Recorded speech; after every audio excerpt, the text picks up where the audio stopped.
This is the Creative Funding Show, a podcast for authors, YouTubers, and podcasters who want to fund the work they love without selling out. Welcome back to the Creative Funding Show. I'm on the line with Shemer, who's an Israeli indie author who's using Patreon to fund his writing. Shemer, welcome to the show. Hello, thank you for having me. So tell us a little bit about what kind of writing do you do? What kind of books do you write? Well, I just started about a year ago. I write a LitRPG series called New Era Online. All right, and what is LitRPG? Well, it's a recent genre. It's a subset of fantasy and sci-fi. Basically, it tells the story from a point of view of a player who plays a computer game. But it's not like any normal computer game we know today. It's more like a futuristic virtual reality game like The Matrix or the new Ready Player One movie. So you read about the adventure from the first-person perspective. You can cast spells, you can fight dragons, you level up, do quests, gain XP, gain loot, and then go home to his family, work, and whatever.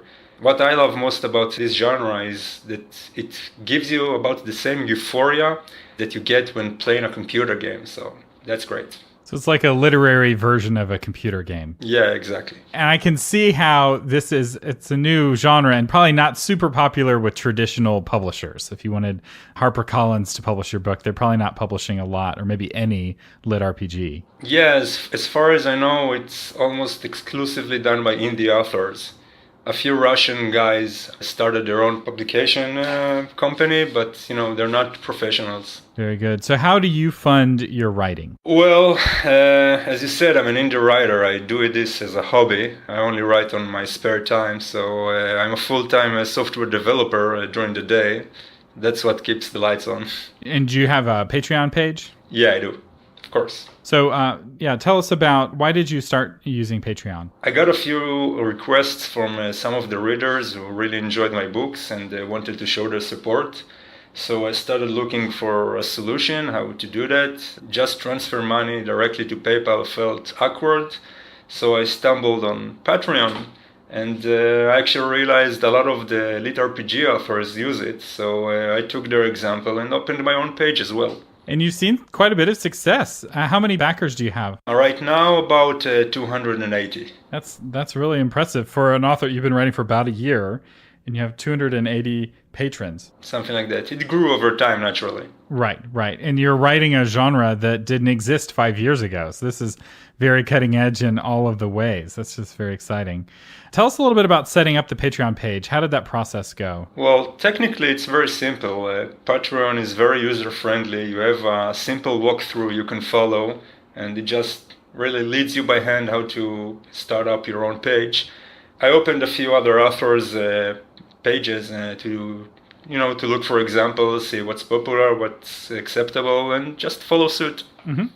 Looking at what other people are doing is a great way to learn. With Kickstarter, which is different, it's similar in some ways. The people who have only backed one other Kickstarter campaign, which is the bare minimum, have a success rate of like 10 or 15%.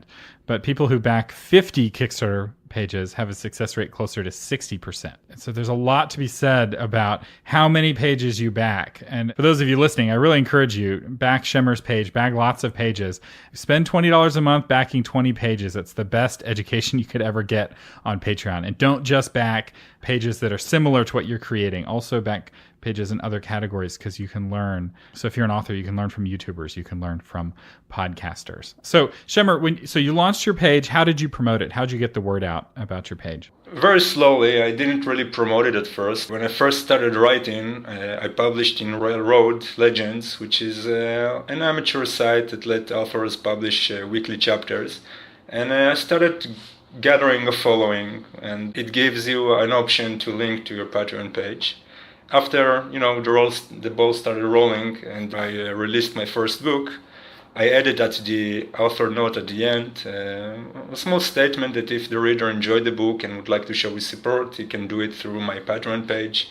And I think that got to a lot of people because once the book hits the shelf, I saw more followers joining the page. That's a really creative way to promote a Patreon page, saying, hey, be a part of the book or a part of the next book by, being a part of this community. I remember at the end of many books, I'm really frustrated because I want more of the book and I have to wait for book 2 to come out. Well, this is a way for me to kind of get a little bit more while I'm waiting for the next book to come out. Yeah, exactly. Yeah. Actually, a funny story. Some reader on Facebook actually sort of, yelled at me in writing, how dare I release the first book and take so long to release the second one, and it's not fair, and he absolutely angry about it. So, I thought about answering several ways, and eventually I decided to tell, you know what, you're right, if you want to expedite, here is my Patreon page link, feel free to pitch in. Put your money where your mouth is. If you want me to write faster, pay up.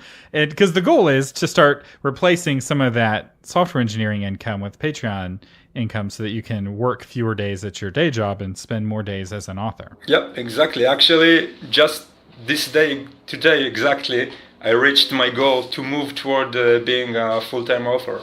I reduced my full-time work from 5 days a week to 4, and starting this week, I will write more, dedicate a full day to writing.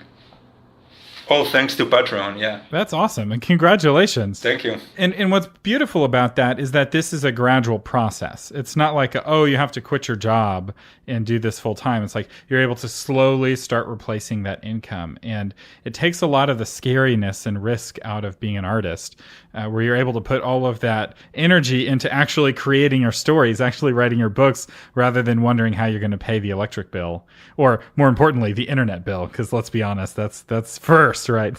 Actually, in Israel, the internet is very cheap. I think among the cheapest in the world. That's nice. I'll say United States actually has some of the slowest, most expensive internet in the world. We don't realize it until we travel abroad, but it could be better here. We have improvements that we could make. So I'm waiting for Google Fiber to come to my neighborhood. It's in my town. It's not quite to my house yet. Let's talk a little bit about your rewards. What rewards are you giving? How are you incentivizing people to back you on Patreon? Well, for the lower tier rewards, I offer early chapter access to the new book I'm writing. As a mid-tier, I offer a digital copy of the book once it's finished. And for the higher ones, I let them name a character in the book. And the more they are willing to pledge, the more influence I let them have over the character, his background, his story, stuff like that. Yeah, and I'm looking at your page here. Your 2 name the character levels, one's $20 a month and one's $50 a month. These are sold out. So these are popular levels. People like the idea of having a character named after them. Yeah, I think it's a very nice way to commemorate like a favorite character, maybe your D&D character. Some guy asked me to name a character after his wife as a present for the anniversary. I think it's a nice way to, to let the characters you like live on through another story. That's right. Have you thought about selling any place names, like city names or town names or the name of a pub? I considered it, but I'm afraid it might affect too much from the story itself. There is an inner logic that I try to follow, and if I let other people mess with it too much, I think I risk damaging the success of the book itself. So I let them select the character names, but there's sometimes a debate in order to zero down on the actual proper name. And I think city names and stuff like that is just too open to use. That's an important point, and I think it's an important takeaway. Just because you have people contributing to your art, you can't let them ruin your art. It's like design by committee is not going to get you a beautiful work of art. So you want to let them have a say without letting them have enough say where they can ruin it. Exactly. But you need to remember that the people who donate in Patreon are there because they're fans. So they don't want to. They want to contribute truly. So it's really easy to to make arrangements with them, to come to an understanding, and they really want to see you succeed. Yeah, and how does that feel to have 260 people paying every month to help see you succeed? It's amazing. I mean, 2 years ago, I never thought I would be doing something like this, and I get a lot of support and encouragement, and it really helps me get on. I mean, at the beginning, it was tough. It was hard to find the discipline and time to keep writing, but followers and people, especially in Patreon, and their support really keep me going. Yeah, and you're now making one day's worth a week of revenue, which is really exciting. What advice would you have for somebody who's thinking about launching a Patreon campaign? Well, start simple. I mean, you don't have to get too creative or too crazy with the rewards. I mean, the first people who will join your page are there because they want to show their support, not because they're looking for rewards. So start easy. And it's important to maintain a mailing list. Every author says that, but I also noticed it has effect on your Patreon followers. It's a good way to let your general followers know you have a Patreon page. And what do you use for your email list? I'm sorry, what do you mean? Like what software, how do you maintain your email list? There are several options, but I went with Wix. They have a built-in mailing list option that I find very simple to use. Even at their free tier, I think they support up to 5,000 subscribers, where the other competitors, they start charging you after the 2,000 or something like that. Very nice. And you use Wix for your website as well as your email? Yeah, but it's mainly just a spot for to subscribe to the mailing list. I don't invest a lot of time in the site. Most of the time I go into the book, not into maintaining the infrastructure. That's really good. So you're bringing in money from Patreon, but you're also bringing in money from sale of the book. Is that right? Yeah. You don't have to give us numbers, but what would you say the percentage is of the money that you're making with your writing? What percentage is with your book? What percentage is with Patreon? And what percentage is with other sources of revenue? I say Patreon is about, 10 to 20% of the total revenues. Okay, so the big chunk of your money is still coming from selling your book, which is a good sign. It means that people are actually enjoying your book and enjoying your writing. You're right, but for indie authors, especially in LitRPG, the book sells the most at the first 2 or 3 months, and then it drops drastically. So after a year, the Patreon page makes up a lot of the income. Yeah, with authors, the income tends to be very lumpy. You get a big surge when it goes up for pre-order, when it goes up, first for sale, and you may get a few more surges as you do relaunches or campaigns, but your kind of evergreen sales for most books is pretty low, and Patreon allows you to fill in those gaps. Is that what you're saying? Yeah, it's a more steady way of receiving extra revenue. That's awesome. And a good encouragement. A lot of authors are curious. I've gotten more feedback from authors than from any other group, because other than LitRPG and some sci-fi and fantasy, most genres have almost no one using Patreon, or very few.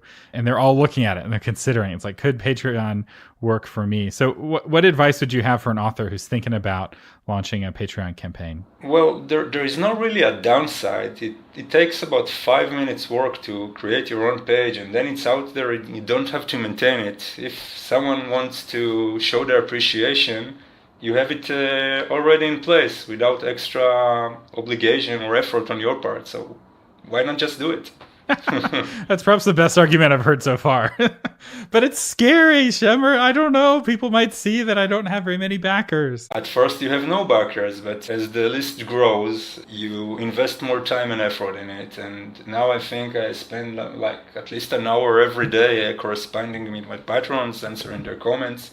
And although it takes time, it's good. It's helped motivate me to keep going. So it's a good platform. Yeah. And are you using your backers as a source of beta readers? Are you getting feedback on drafts and making changes? Oh yeah, as I said, I post early chapters. So those are before any editing or alpha reading. So they are my alpha readers. There's a few dedicated patrons that give that write comments, page full of mistakes and stuff that I need to address So that's really helpful in that regard. So they're paying you to give you free editing for your book to make it better? Let's not say it like that. They might go back on their pledge. But no, I'm kidding. Yeah, the people are great. The supporters are great. It's a really good way of keeping you motivated. Yeah, no, I had the same thing with my book that I wrote. I had a dedicated team of beta readers, and I actually enjoyed the process of interacting with them and editing the book more than any other part of writing my book. So I put each chapter on Google Docs, and they inserted comments and they debated it. So this was a nonfiction book, and it was a controversial book, and we would have debates on each page. Sometimes it would have a different debate with different beta readers arguing the pros and cons of the argument. And it was so informational for me to know, if what I was saying was making sense. Was it convincing and compelling? One page would have lots of comments, another page would have almost no comments. I'm like, okay, this page is probably pretty safe. And it was very fun. Like, engaging with the readers is fun because these are not haters. These are not people who are leaving you 1-star reviews. These are your most passionate fans. Yeah, and they want you to succeed. They want your book to succeed, and they try their best to support you and help with that. And so that's a good crowd to have around you. That's right, because it's so easy. Just our own voice in our head can be so negative and so discouraging. It helps to have people who are rooting for you. And I don't know, I feel like it feels more meaningful when they're not just saying, hey, Shemer, write another book. They're saying, hey, Shemer, write another book, and here's $5 a month to help, buy you a cup of coffee to keep you caffeinated while you write that book. It's a very powerful motivation. So we're just about out of time, but where can people find you online? I have a Facebook page. You can find it by searching for Life Reset, and also in my Patreon page. As I said, I'm very active there. I'm keeping in touch with my followers, so that's a good place. Very good. And we will have links to his website and his Patreon page and Shemer's Facebook page in the show notes. And I encourage you, especially if you're an author, find several authors who are doing it well. And Shemer's doing it well. He has more backers than most authors on Patreon right now. And give him $1 a month, see what he's doing, see what you can learn from him and from his rewards. One final question before we go. Tell us why you named your rewards after different kinds of goblins. So Goblin God is the highest ranked, and it's sold out. What was your thinking there? Just another fun way to keep in touch with the story, to keep the same, air around it. And also I saw other guys doing it, and I thought it was a great idea. Yeah, so your levels are Foblin, Goblin Worker, Goblin Warrior, Goblin Lieutenant, Goblin Chief, and Goblin God. Yep. Everyone should join the Goblin God tier. Oh, it's sold out. You can't. There can be only one. Or 3, or however many you have. Yeah, that's true. All right. Well, Shemer, thank you so much for coming on the Creative Funding Show. Thank you for having me.